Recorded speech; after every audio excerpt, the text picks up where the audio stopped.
બોલીએ દશા માત કી જય. જય શ્રી કૃષ્ણ મિત્રો. આ વ્રત અષાઢ વદ અમાસના દિવસે લેવાય છે. વ્રત કરનારે પ્રાતઃકાળે સ્નાન કરી ધૂપ દીવો કરી શ્રદ્ધાપૂર્વક દશામાની કથા વાર્તા સાંભળવી.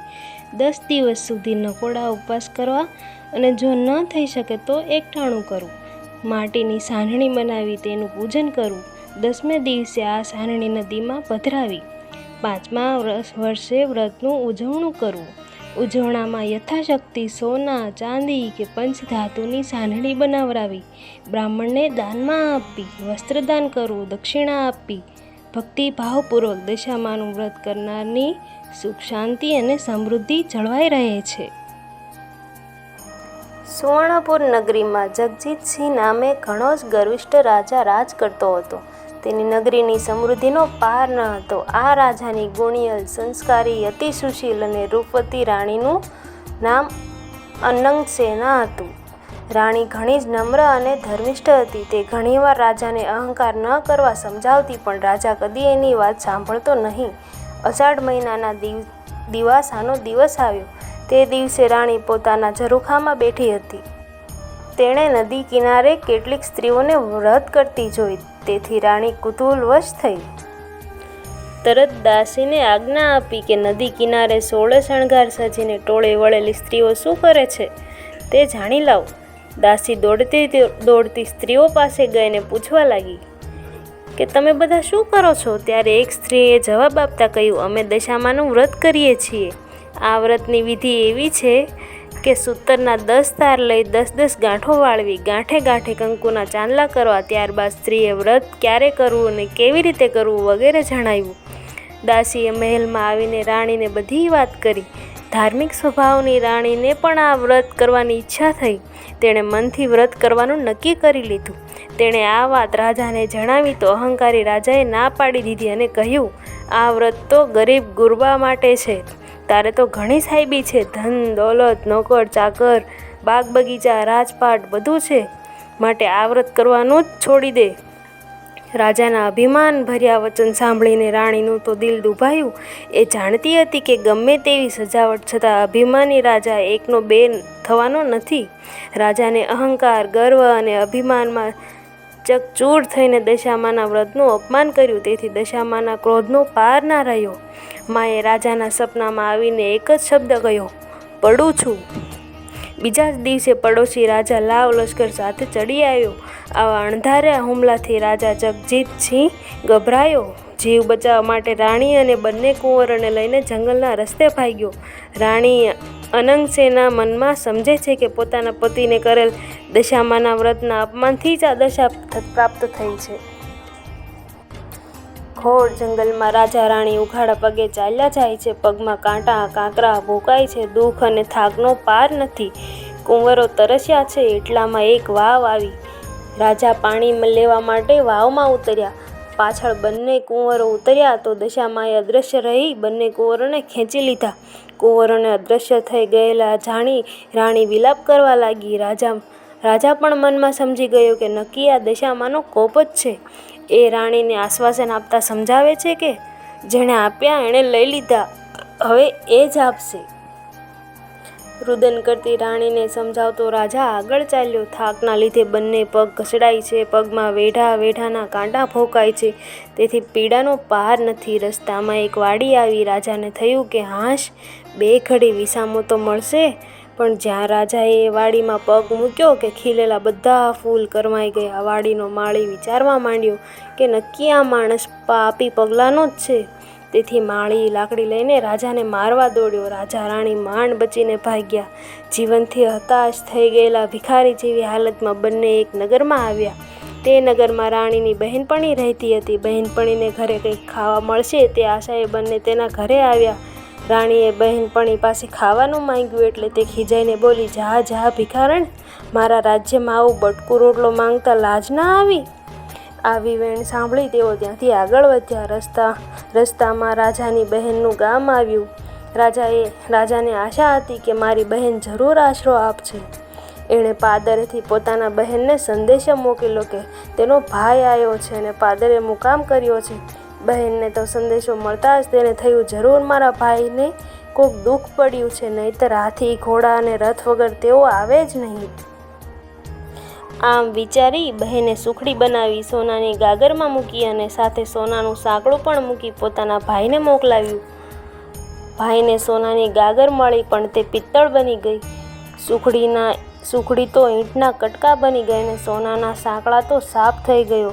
આ જોઈ રાજા વિચારમાં પડી ગયો. તેને થયું કે મારી સગી બહેન મને મારી નાખવા આવો ના કરે. નક્કી આ દશામાંનો કોપના કારણે જ છે.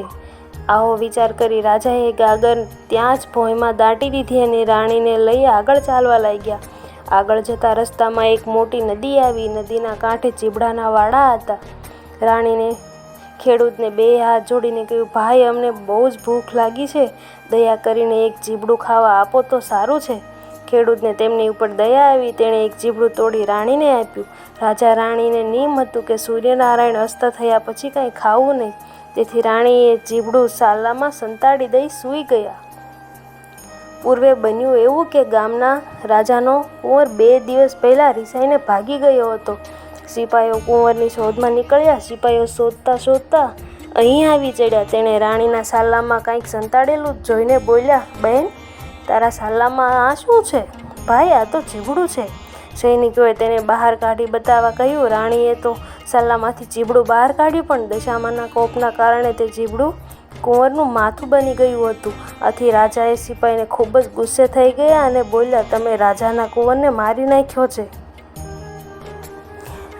આમ બોલી તેમને દોરડાથી બાંધીને લાતો મારતા મારતા નગરમાં લઈ ગયા. નગરના રાજાને બધી વાત કરી. રાજાએ પોતાના કુંવરની હત્યા કરવા બદલ જગજીતસિંહને કાળ કોટડીનો હુકમ આપી બંદીખાનામાં નાખી દીધો. રાજા વગર વાંકે કેદ થયો. તેને રાણીની અનંગ સેના પર દુઃખનો પહાડ તૂટી પડ્યો.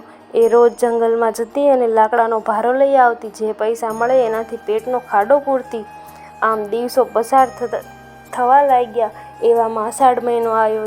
દિવસો વીતવા લાગ્યા. રાણીને થયું કે રાજાએ દશામાનું અપમાન કર્યું છે, તેથી અમારી દશા આવી થઈ ગઈ છે. એટલે રાણીએ દશામાના 10 દિવસ સુધી નકોડા ઉપવાસ કર્યા.